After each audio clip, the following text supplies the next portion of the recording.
Hey everyone. Hi. We are the Vanderstoops. I'm Craig. I'm Jen. And we're in here to talk to you guys a little bit about anxiety today.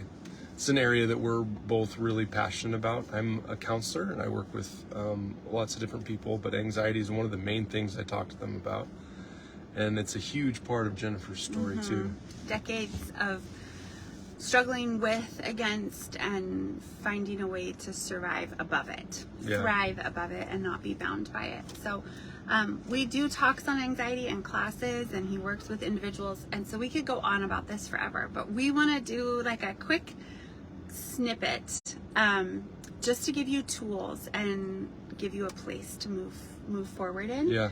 So why don't you share kind of where the three areas that you... Sure. So the three areas that anxiety originates from. The first is an automatic response in the brain. And this is actually really exciting because this means that it's not actually your fault, which is pretty awesome to know, right?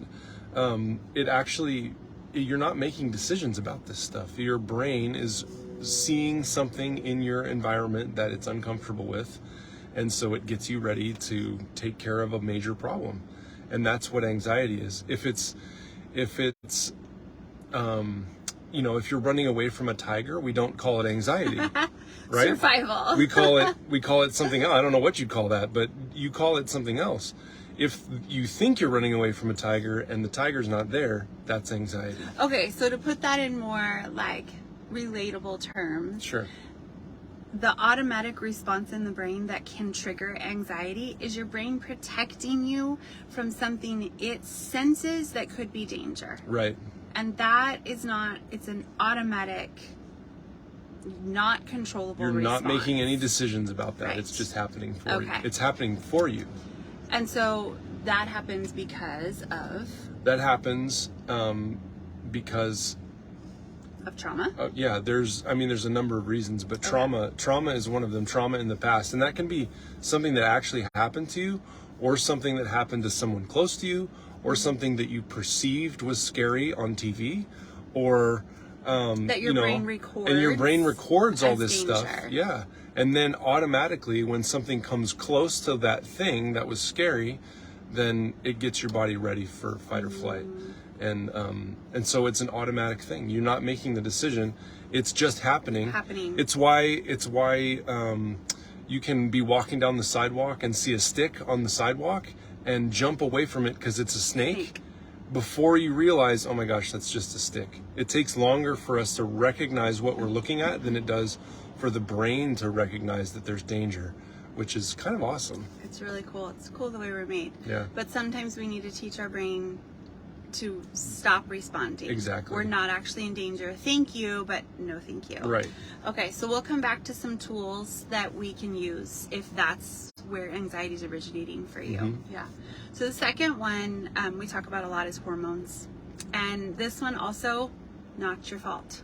And if you wrestle with anxiety, hearing that, at least for me, was there's so much relief. There's so much validation in that I was not causing this. I don't want this. I wasn't trying to create this response in my body. So a hormonal imbalance, which imbalance is a weird word to say. It's a little bit overused, but hormones that are out of whack, including your thyroid and your endocrine system, one of the major symptoms is anxiety. And that's just the body over-responding to your environment because things internally are not balanced, are not functioning the way they were created to. So postpartum, menopause, perimenopause, preteen, heading into early teens, these are all major areas where there's going to be a natural fluctuation in hormone levels, and our bodies could really use some added support. And then just in general, our environment, especially in the United States, the products we use, the stuff that we breathe in our air, the foods we eat, the laundry detergent that's on the clothes we wear 24/7, the perfumes, the candles, the lotions, you guys, all that stuff contributes to synthetic estrogen dominance for men and for women, which results in an out of whack hormonal composition in the body for men and women. And when you have high estrogen, especially when it's chemically induced through products and fragrance, you're going to experience more anxiety. It's just part of the way our bodies are trying to compensate. So we can help adjust that. So we'll come back and give tools for that. Third one? The third one has to do with our thoughts. And this one we can control.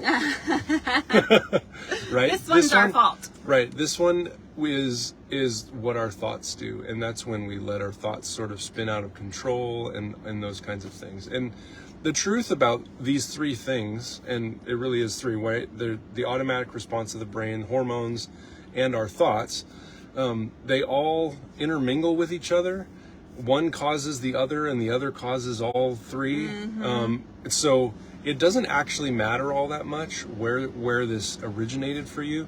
We have to address all three to make sure that that we're actually on a path toward healing. So if you only address one of those, if you think your only problem is that your automatic brain is, seeing danger everywhere you go, you're not actually gonna find freedom from that because you're not addressing the other two issues. Right.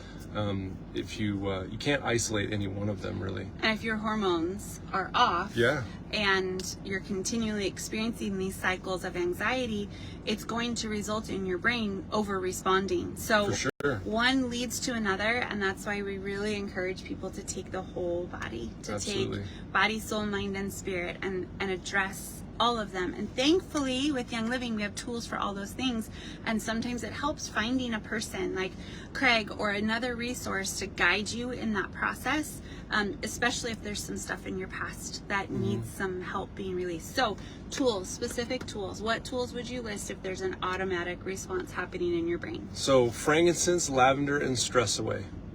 Mix 1 part each, right? 1 drop of each, and put that in your hands. And here's the thought process. Anxiety comes up. The first question is, what's going on? Like, what is the thought in my head? What is the actual thought? If the thought's I'm going to die, let's be honest about that. That's what the thought is. The next question is, what emotion does that make you feel? And then the last piece is, where in your body do you feel that emotion?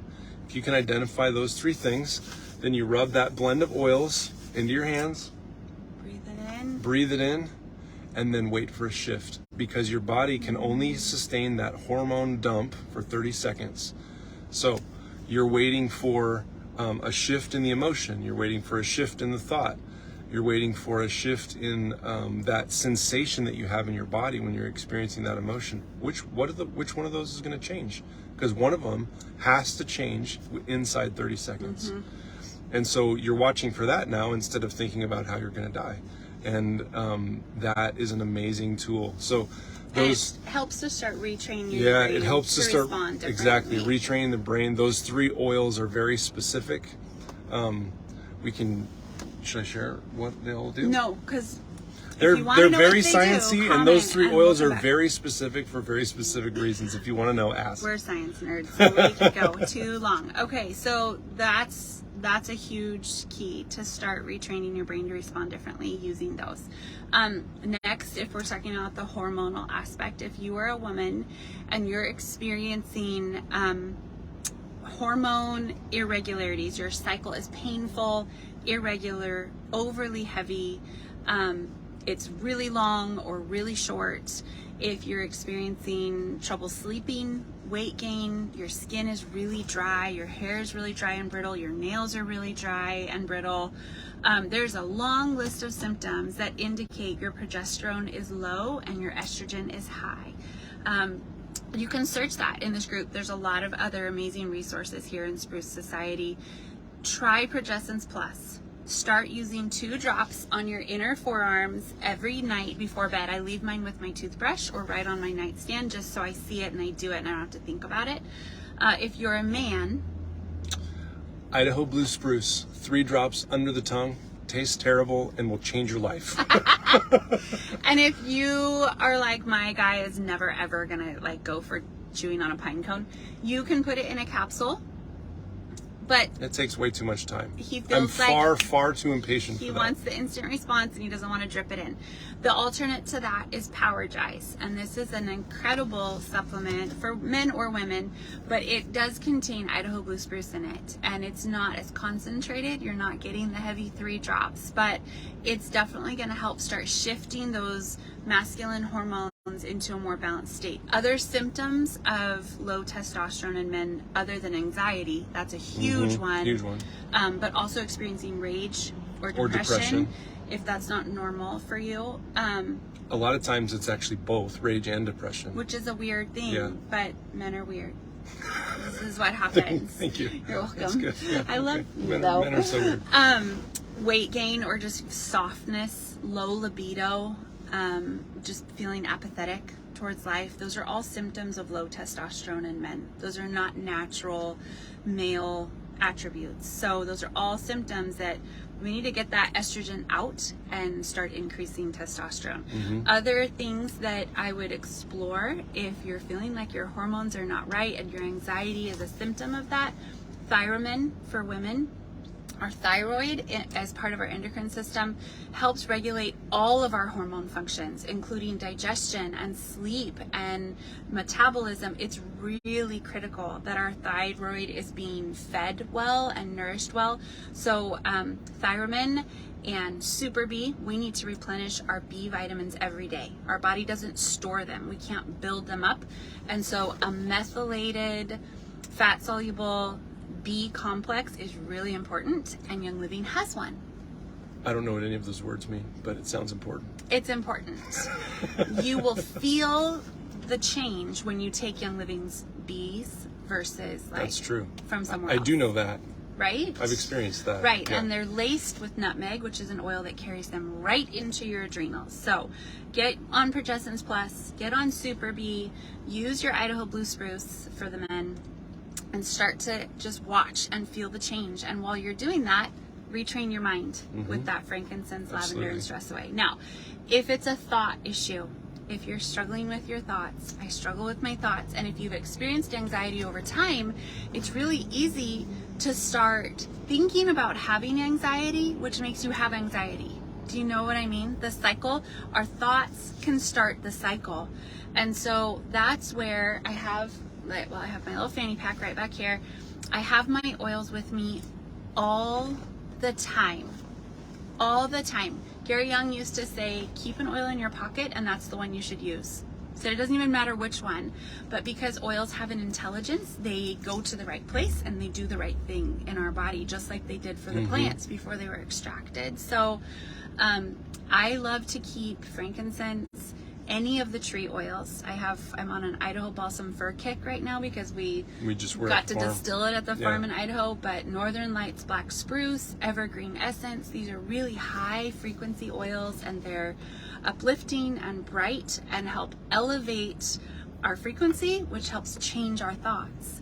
White angelica Yes. is one we use a lot, and I put a little bit like right up here on the crown. Well, this is your crown, but it's hard to get through all my hair, so I put it right here.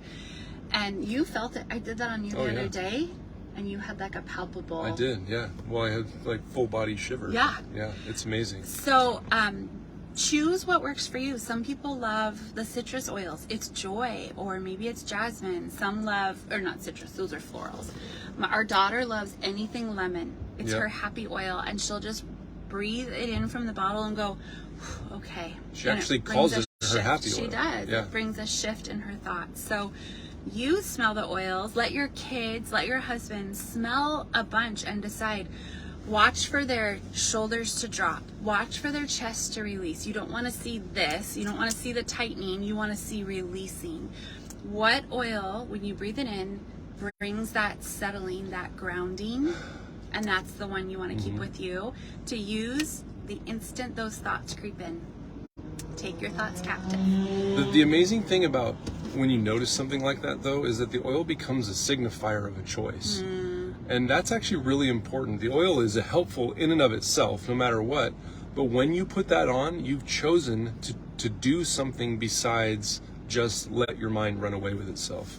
And that is that choice of making your life just a little bit different goes a really, really long ways. Really long way. Yeah. Okay, we're gonna leave you with that. Please comment, let us know what works for you for anxiety, what you've tried.